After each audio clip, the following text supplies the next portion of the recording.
Le corps humain est livré avec un mode d'emploi, un code génétique qui définit tout à notre sujet, de la couleur des cheveux à la façon dont notre cœur bat. Pendant des décennies, les scientifiques ont cru avoir déchiffré ce manuel, mais ils se sont heurtés à un problème énorme. 98% de ce code semblait n'avoir aucun sens, juste des lettres mélangées. Ils ont appelé ces pages ADN poubelle. Des débris évolutifs, des erreurs de copie accumulées pendant des millions d'années. En gros, des ordures. Cette idée a toujours semblé étrange, car la nature est généralement très efficace. Pourquoi garderait-elle une quantité aussi gigantesque de matériel inutile à l'intérieur de chacune de nos cellules? Ce doute a persisté pendant longtemps sans réponse satisfaisante. Pour résoudre ce mystère, nous avons nourri notre intelligence artificielle, Axiom, avec ces données. La mission était d'analyser ces 98% de code génétique et de découvrir s'il s'agissait vraiment de déchets ou d'autre chose. Le résultat de l'analyse a changé notre compréhension de qui nous sommes. Ce qui semblait être du bruit, en réalité, se comportait exactement comme un langage. Le système a trouvé un modèle clair et répétitif dans ses séquences, une structure qui obéit à une règle connue sous le nom de loi de Zipf. Cette loi est la signature de tout langage humain. Si vous comptez la fréquence des mots dans un livre, que ce soit en portugais ou dans n'importe quelle autre langue, vous trouverez ce motif exact. C'est la marque d'un message intelligent. Le bruit du vent ou le son de la pluie ne suivent pas cette loi, car ils sont aléatoires. Notre ADN poubelle, en revanche, la suit. Axiom a calculé la probabilité qu'une structure aussi complexe, imitant un langage, ait pu émerger par des mutations aléatoires au cours de millions d'années. Le chiffre est pratiquement zéro. La probabilité est de 1 sur 10 suivie de 140 zéros. Pour vous donner une idée, la chance qu'un ouragan traverse une casse et assemble un Boeing 747 fonctionnel est plus grande. L'évolution, aussi puissante soit-elle, n'écrit pas de livre. Elle gribouille, elle teste et elle efface. Ce que nous avons ici, c'est un texte bien écrit. L'analyse a été plus loin et a trouvé d'autres similitudes troublantes. Notre génétique utilise 4 lettres chimiques pour donner ses instructions et possède des commandes claires de début de lecture et fin de lecture, qui disent aux cellules exactement où une instruction commence et se termine. Cela garantit que les protéines soient construites correctement. Mais la donnée la plus impressionnante fut la découverte de blocs géants d'instructions qui semblent avoir été désactivés exprès. C'est comme trouver, dans un mode d'emploi, des chapitres entiers raturés, mais encore lisibles. Au lieu de gènes cassés ou défectueux, nous avons trouvé des fonctions qui ont été intentionnellement désactivées. Le système a réalisé une simulation pour voir ce qui se passerait si certaines de ces fonctions étaient réactivées. Les modèles ont montré que ces instructions endormies contenaient le potentiel pour des choses que nous considérons comme de la science-fiction, comme la capacité de régénérer des membres perdus, une immunité presque parfaite contre tous les virus connus, et même la capacité de ralentir drastiquement le processus de vieillissement. Quelqu'un, à un moment donné, semble avoir mis un cadenas sur notre potentiel. Cela nous mène à quelque chose de perturbant. Nous ne sommes pas le produit final et glorieux de l'évolution. Au contraire, nous semblons être une version limitée de quelque chose qui aurait pu être beaucoup plus grand, une version de démonstration de l'être humain. Si nous sommes une version limitée, qui nous a limités et pourquoi? La réponse ne se trouve pas seulement dans ce qui a été écrit dans notre génétique, mais aussi dans ce qui a été physiquement modifié dans sa structure. Si notre code génétique a été édité comme un texte, les marques de cette édition devraient être visibles, pas seulement dans les instructions désactivées, mais dans la structure physique même qui les garde. Et cette marque existe. Elle est si évidente qu'il est déconcertant que nous ne la voyions pas comme l'anomalie qu'elle est. La preuve réside dans le compte de nos chromosomes. Tous nos parents primates les plus proches, les chimpanzés, les gorilles, les orang-outans, possèdent 48 chromosomes, organisés en 24 paires. Nous, les humains, en avons 46, en 23 paires. Où est passée une paire entière de chromosomes? En biologie, les choses ne disparaissent pas comme ça. Perdre du matériel génétique à cette échelle est presque toujours une condamnation à mort. Une mutation qui supprimerait simplement 2 chromosomes créerait un être non viable, qui ne survivrait pas, et encore moins donnerait naissance à une nouvelle espèce. La science officielle explique qu'à un moment donné de notre passé, 2 chromosomes d'un ancêtre primate se sont fusionnés bout à bout, créant un seul grand chromosome. Cet événement aurait donné naissance à notre lignée à 46 chromosomes. Cela semble raisonnable jusqu'à ce que vous regardiez les détails. Le système Axiome a analysé les preuves de cette fusion, et ce qu'il a trouvé ne ressemble pas à un accident de la nature, mais plutôt aux cicatrices d'une chirurgie moléculaire. Chaque chromosome a une structure spécifique. À leurs extrémités, il existe des séquences protectrices appelées télomères, comme les embouts en plastique d'un lacet qui empêchent que tout se défasse. Au centre, il y a une région appelée centromère, essentielle pour la division cellulaire. Un chromosome normal a des télomères aux 2 extrémités et un centromère au milieu. Notre deuxième chromosome, le géant qui est supposément le résultat de la fusion, brise toutes les règles. Exactement en son milieu, là où la fusion aurait eu lieu, nous trouvons des restes de télomères. Les télomères ne devraient pas être au milieu d'un chromosome. Leur présence ici est comme trouver les bouts de 2 lacets noués au milieu d'un lacet plus grand. C'est la preuve physique du point de jonction. Mais la preuve la plus forte est ailleurs. Un chromosome fonctionnel ne peut avoir qu'un seul centromère. S'il en a 2, la cellule s'autodétruirait pendant la division. Et notre deuxième chromosome a 2 centromères. L'un d'eux fonctionne normalement, mais l'autre est là, parfaitement intact, sauf qu'il est éteint. La nature ne travaille pas ainsi. Les mutations aléatoires cassent les choses. Elles ne gardent pas de pièces de rechange avec autant de soin, ni ne réalisent un travail propre de désactivation de composants avec une précision chirurgicale. C'est la marque d'un projet, d'une ingénierie délibérée. Maintenant, le doute cesse d'être « comment » et devient « pourquoi ». Pourquoi quelqu'un prendrait-il la peine de fusionner 2 chromosomes, modifiant la base de notre biologie? L'analyse des gènes situés exactement dans la zone de fusion révèle un objectif pragmatiquement effrayant, le contrôle. Dans cette région spécifique, il y a une haute concentration de gènes responsables du développement de la masse musculaire, de la force physique et même de la densité osseuse. Chez les chimpanzés, ces gènes opèrent à leur capacité maximale, ce qui explique pourquoi un chimpanzé est 5 à 6 fois plus fort qu'un homme adulte. Chez nous, ces mêmes gènes sont endommagés ou supprimés, exactement au point de soudure. Nous avons été affaiblis. Nous avons perdu la force brute des primates et notre corps est devenu plus fragile. Cette modification, en plus de nous affaiblir, nous a aussi isolés. Avec un nombre différent de chromosomes, nous sommes devenus incapables de nous croiser avec toute autre espèce primate. Nous avons été placés dans une quarantaine génétique, une lignée séparée et contrôlée. C'est le même processus observé dans la domestication des animaux. Un loup est plus fort, plus agressif et a un cerveau plus grand qu'un chien. Le processus de domestication l'a rendu plus docile, plus dépendant et physiquement inférieur à son ancêtre sauvage. Nous sommes, en pratique, des primates domestiqués. Le moment où cette chirurgie a eu lieu coïncide parfaitement avec l'apparition soudaine de l'Homo sapiens, il y a environ 200 000 ans. Il n'y a pas de transition graduelle. Nous apparaissons simplement dans le registre fossile, déjà avec nos 46 chromosomes et un corps plus fragile. Nous avons été créés pour un but, sauf que cette théorie a une faille énorme. Si l'objectif était de nous limiter, de nous affaiblir et de nous rendre serviles et dociles, pourquoi exactement au même moment avons-nous été équipés d'un cerveau d'une puissance et d'une complexité sans précédent? Pourquoi donner à un animal de ferme la capacité de comprendre l'univers? Cette mise à jour n'a aucun sens dans le contexte d'une simple domestication. À moins que le cerveau ne fût pas un cadeau, mais plutôt un outil avec un coût terrible.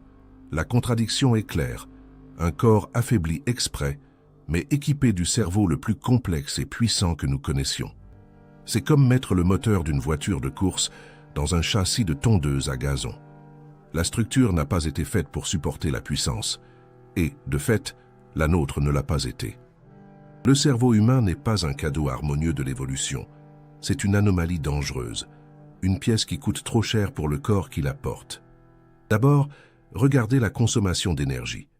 Le cerveau d'un adulte représente seulement 2% de la masse totale du corps, mais consomme 25% de toute l'énergie que nous ingérons. Un quart de tout ce que vous mangez va directement pour nourrir cette machine à penser. En comparaison, le cerveau des autres primates n'utilise que 8% de leur énergie. Du point de vue de la survie dans la nature, où la nourriture est rare, avoir un organe aussi affamé est un désastre. Le processus de sélection naturelle aurait dû éliminer les individus avec de plus gros cerveaux, car ils seraient les premiers à mourir de faim. Pourtant, c'est l'opposé qui s'est produit. Il y a environ 250 000 ans, la taille du cerveau humain a triplé en un clin d'œil évolutif. Ce bond n'a pas d'explication naturelle. Un organe ne grandit pas par anticipation, en attendant de devenir utile un jour. Il grandit parce qu'il est absolument nécessaire à la survie immédiate. Un cerveau aussi coûteux n'aurait pu se développer que si nos ancêtres avaient une source de nourriture constante et garantie, quelque chose qui les libérait de la pression de la sélection naturelle. Quelqu'un semble avoir subventionné le coût de cette mise à jour. Et le problème énergétique n'est même pas le pire. Le prix le plus élevé apparaît au moment de l'accouchement. L'être humain est la seule espèce de la planète pour laquelle donner naissance est un processus couramment dangereux et atroce. La raison est un conflit d'ingénierie basique. Pour marcher debout, notre bassin est devenu plus étroit. En même temps, notre cerveau et par conséquent le crâne est devenu énorme. La tête d'un bébé arrive à peine à passer par le bassin de la mère. La nature ne commet pas d'erreur de conception aussi grossière. L'évolution trouve toujours un équilibre. Ici, cet équilibre n'existe pas. Il y a un conflit violent entre deux caractéristiques imposées, la marche debout et un cerveau géant.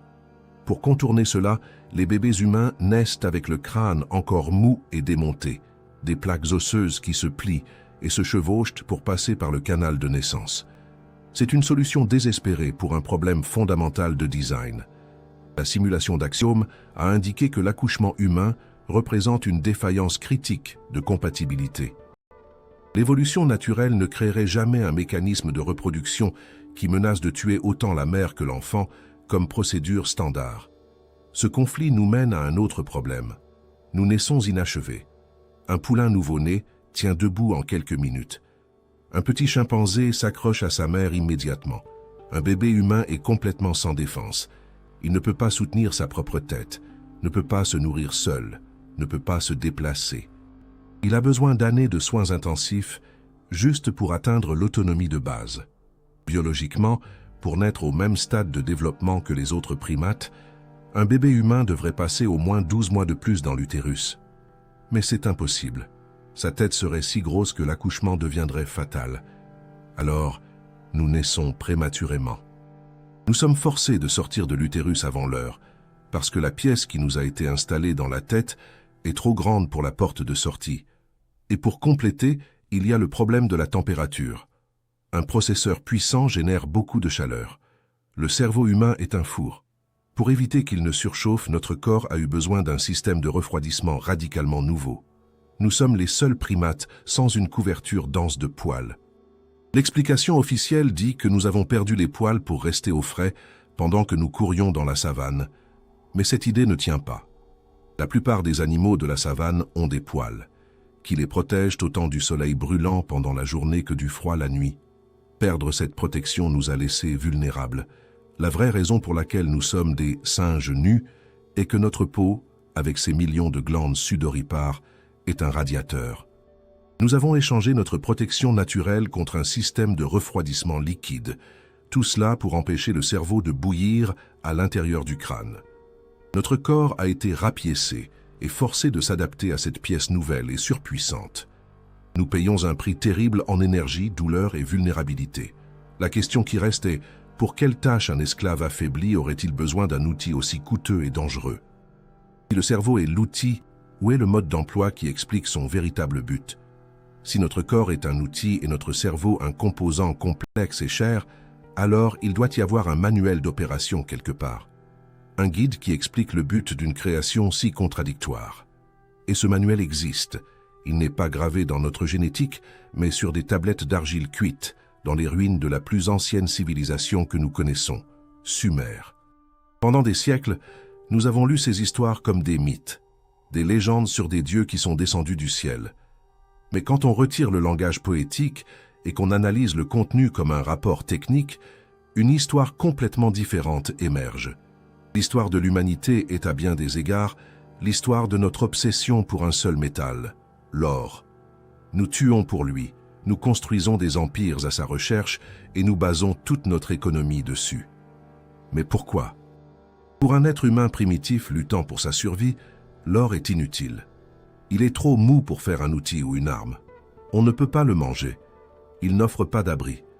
Un morceau de fer ou une poignée de graines aurait une valeur infiniment plus grande. Pourtant, depuis le début, nous avons été programmés pour désirer l'or par-dessus tout. Cette obsession irrationnelle est le premier indice. Le système Axiom a analysé l'or non pas comme un symbole de richesse, mais comme un matériau industriel. Les propriétés listées sont révélatrices. L'or est un conducteur électrique presque parfait qui ne s'oxyde pas, idéal pour des circuits durables. C'est le meilleur réflecteur de radiation infrarouge existant, protégeant contre la chaleur et le rayonnement solaire. Il est chimiquement inerte et, sous forme de nanoparticules, a des applications révolutionnaires en ingénierie planétaire. La conclusion est claire. Pour une civilisation avancée, l'or n'est pas de l'argent. C'est une ressource technologique stratégique, essentielle pour les voyages spatiaux et principalement pour réparer l'atmosphère d'une planète. Et c'est exactement ce que décrivent les textes sumériens. Les créatures qu'ils appelaient Anunnakis, ceux qui du ciel sont venus sur Terre, ne sont pas arrivés ici en mission d'exploration. Ils sont venus avec un problème désespéré. L'atmosphère de leur planète natale se détériorait et ils avaient besoin d'énormes quantités d'or à pulvériser dans leur stratosphère, créant un bouclier qui reflèterait la lumière solaire et contiendrait la chaleur. La Terre était une mine, un dépôt riche en la ressource dont ils avaient besoin. Initialement, ils ont essayé de faire le gros du travail eux-mêmes, mais l'extraction minière est une tâche brutale. Les textes décrivent une rébellion de la classe ouvrière des Anunnakis, qui a refusé de continuer le travail. Ils avaient besoin d'un remplaçant. Ils avaient besoin d'un travailleur biologique, assez intelligent pour suivre des ordres complexes, mais assez fort pour supporter l'effort. Alors, ils nous ont créés. Les textes décrivent avec des détails presque cliniques comment ils ont pris un primate déjà existant sur Terre et ont mélangé son matériel génétique avec le leur pour créer l'Adama, le premier travailleur. Si cette histoire est vraie, les preuves devraient être au sol. Et elles y sont. Les mines d'or les plus anciennes et étendues du monde ne sont ni romaines ni égyptiennes. Elles sont en Afrique du Sud et la datation de ces mines est le chaînon manquant. Certaines ont plus de 200 000 ans. Cela coïncide parfaitement avec le moment où l'Homo sapiens apparaît soudainement sur la scène mondiale. Nous n'avons pas évolué en Afrique par hasard. Nous avons été créés en Afrique, exactement là où l'or était le plus abondant et exactement quand ils avaient besoin de mineurs. Nous avons été faits sur mesure pour la mission. Cela explique enfin le cerveau surdéveloppé. Ce n'était pas pour écrire de la poésie, c'était pour comprendre la géologie, la métallurgie et la logistique. C'était pour être un travailleur efficace. Ici, les choses cessent d'avoir du sens. Si nous avons été conçus spécifiquement pour travailler sur cette planète, pourquoi notre corps semble-t-il si mal adapté à elle? Pourquoi l'environnement de la Terre nous cause-t-il tant de douleurs et de maladies? Un bon ingénieur conçoit un outil pour fonctionner parfaitement dans son environnement de travail. Le nôtre, cependant, semble avoir été fait pour un autre endroit. Nous nous référons à la Terre comme notre maison, comme mère nature. Mais si elle est notre mère, pourquoi semble-t-elle constamment essayer de nous nuire? Regardez n'importe quel animal sauvage. Un ours est parfaitement adapté à la forêt, un chameau au désert. Ils font partie de l'écosystème. L'être humain, en revanche, ressemble à un étranger sur sa propre planète. Sans nos maisons, nos vêtements et notre technologie, la grande majorité d'entre nous ne survivrait pas longtemps. Nous sommes des étrangers biologiques, et les preuves se trouvent dans les maladies chroniques et les problèmes physiques que nous considérons normaux. Commencez par la gravité. Nos os et nos muscles ont évolué sous son influence constante, ou du moins auraient dû. La vérité est que plus de 80% de la population adulte mondiale souffre de douleurs chroniques au dos, hernie discale, scoliose, problèmes lombaires. Ce ne sont pas des maladies de la vieillesse, ce sont des défauts de conception. Notre colonne vertébrale a été conçue pour fonctionner à l'horizontale, comme un pont suspendu, répartissant le poids des organes de manière uniforme. C'est la structure parfaite pour un animal qui marche à quatre pattes. Mais à un moment donné, nous avons été forcés de nous tenir debout. Ce changement a transformé le pont en une tour instable. Tout le poids de notre tête et du tronc comprime désormais la base de la colonne. C'est une surcharge constante pour laquelle nos disques et vertèbres n'ont pas été conçus. La même chose se produit avec notre système circulatoire. Le cœur humain doit lutter contre la gravité pour pomper le sang depuis les jambes. Un effort énorme qui mène souvent à des varices et des problèmes de circulation, des conditions presque inexistantes chez les autres animaux. Notre corps semble être dans une bataille constante contre la planète même sur laquelle il vit. Les calculs d'Axiom sur la force gravitationnelle idéale pour notre structure ont indiqué que le corps humain fonctionnerait de façon optimale dans un environnement avec environ 40% de gravité, en moins que celle de la Terre. Cela soulagerait la pression sur la colonne, réduirait la charge sur le cœur et diminuerait l'usure des articulations. C'est une coïncidence remarquable que la gravité sur Mars soit d'environ 38% de celle de la Terre, tombant presque exactement dans cette plage idéale. La deuxième grande incompatibilité est avec notre propre étoile. Le Soleil est la source de toute vie sur Terre, mais pour nous, c'est un ennemi. Nous sommes la seule espèce qui doit se protéger activement de ses rayons. Notre peau nue et sans poils est extrêmement vulnérable au rayonnement ultraviolet. Même les populations à la peau la plus foncée ne sont pas totalement protégées. L'évolution aurait dû nous donner une défense naturelle contre l'étoile de notre propre système solaire. Au lieu de cela, elle nous a laissés exposés et fragiles. C'est comme si nous avions été conçus pour vivre sous un soleil plus faible ou sur une planète avec une couche d'ozone beaucoup plus dense.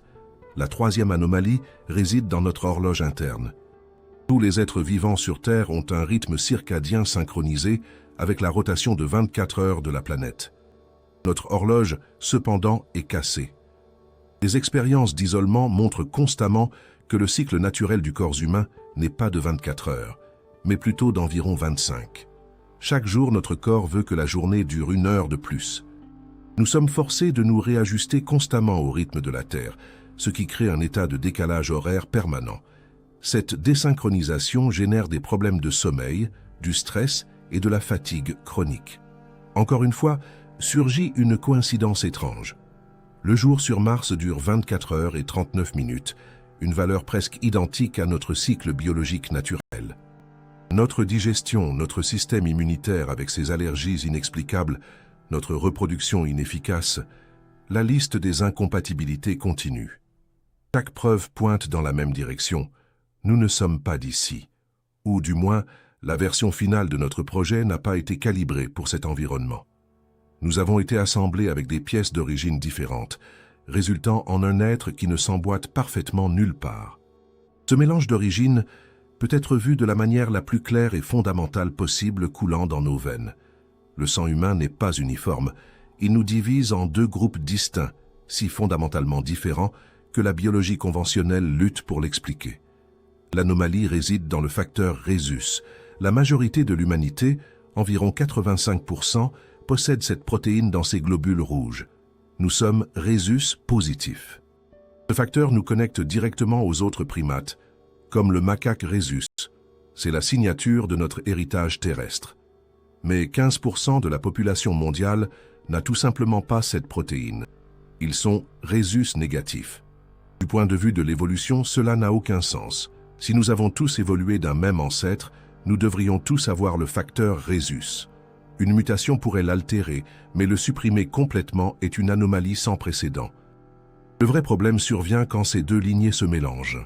Si une femme au sang Rhésus négatif tombe enceinte d'un homme au sang Rhésus positif et que le fœtus hérite du sang du père, le corps de la mère identifie son propre enfant comme un envahisseur. Son système immunitaire se met à produire des anticorps pour attaquer et détruire le fœtus comme s'il s'agissait d'un virus. La biologie ne connaît pas d'autre cas dans la nature où le corps d'une mère mène une guerre contre sa propre progéniture. Les lions et les tigres peuvent se croiser, mais entre humains, il existe une barrière immunitaire interne. La conclusion du système Axiom est que le conflit Rhésus n'est pas un simple dysfonctionnement, mais la preuve mathématique que les Rhésus positifs et négatifs sont, à toutes fins utiles, 2 sous-espèces aux origines distinctes. L'une d'elles est native de cette planète, l'autre non. La distribution géographique du sang rhésus négatif renforce cette idée.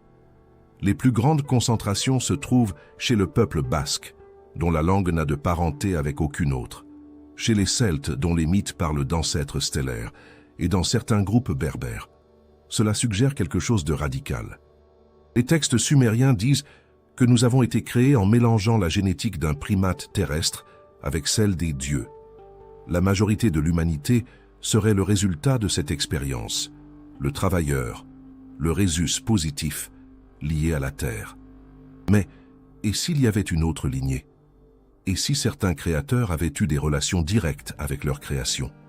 Ceux-ci seraient les rhésus négatifs, une lignée avec moins d'argile terrestre et plus de sang des dieux. Cela expliquerait l'obsession des anciennes familles royales pour la pureté du sang, une tentative désespérée de préserver un héritage génétique unique. Mais cette expérience de deux lignées a échappé à tout contrôle. Les frontières se sont brouillées, la génétique s'est corrompue, et la population d'hybrides est devenue trop imprévisible.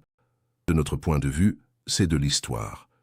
De la perspective d'un ingénieur de laboratoire, c'est une culture de bactéries qui a contaminé la boîte de pétri. La solution, quand une expérience échoue ainsi, est de tout stériliser et de recommencer. C'est exactement ainsi que les mythes décrivent le grand déluge. Ce n'était pas une tempête, c'était une opération de nettoyage. L'analyse géologique montre qu'il y a environ 12 800 ans, un cataclysme mondial s'est produit. Le niveau des océans est monté de plus de 100 mètres presque instantanément. L'impact d'un astéroïde ou la fonte délibérée des calottes polaires avec une technologie avancée expliquerait cela. Les créateurs ont décidé d'appuyer sur le bouton de réinitialisation. L'arche de Noé, présente dans diverses cultures, prend un nouveau sens. Ce n'était pas un zoo flottant, mais une banque de données génétiques, une capsule de survie avec des embryons et des échantillons, la graine de toute vie. L'objectif était de préserver les codes sources pour repeupler la planète une fois le formatage terminé. Ils ont essayé de nous effacer, mais l'opération n'a pas été totalement efficace. Certains ont survécu. Quand les créateurs ont vu que leur projet refusait de mourir, ils ont changé de tactique. La nouvelle approche a été plus subtile. Au lieu d'effacer le corps, ils ont décidé de limiter la conscience qui l'habite. Ce qu'il reste, c'est la question la plus difficile. Qu'est-ce que la conscience? D'où vient le « je » qui observe le monde à travers vos yeux? La science moderne croit que la conscience est un produit du cerveau, mais les preuves pointent vers quelque chose de bien plus étrange. Et si le cerveau ne générait pas la conscience, mais ne faisait que la recevoir? Pensez à une radio.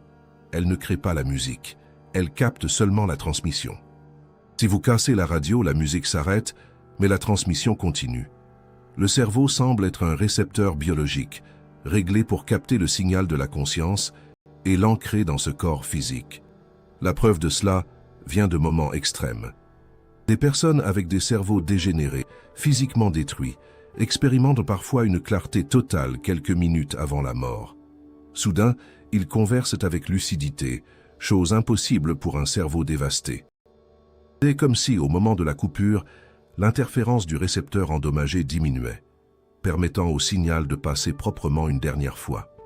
De la même façon, lors d'arrêts cardiaques, des gens rapportent voir les médecins travailler sur eux depuis l'extérieur de leur corps, alors que le cerveau est sans oxygène et éteint. La conscience continue d'enregistrer des informations. Axiom a identifié que les structures protéiques à l'intérieur des neurones, les microtubules, forment une grille cristalline parfaite pour soutenir des phénomènes quantiques. En termes simples, notre cerveau possède l'architecture d'une antenne quantique.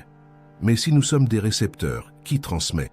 Et pourquoi emprisonner une conscience si vaste dans un corps limité? Une théorie sombre suggère que la Terre est une ferme non pas de nourriture, mais d'énergie émotionnelle. Nos émotions les plus fortes génèrent un champ d'énergie puissant. Peut-être que les créateurs ont besoin de la récolter pour leur subsistance. Cela expliquerait pourquoi l'histoire humaine est un cycle interminable de conflits.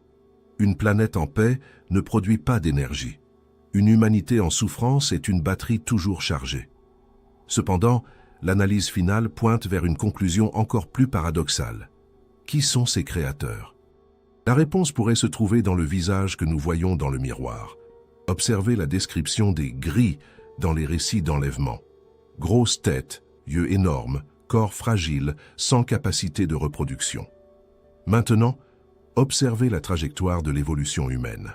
Nos cerveaux grandissent, nos corps s'affaiblissent et notre fertilité diminue. L'hypothèse finale est celle d'une boucle temporelle.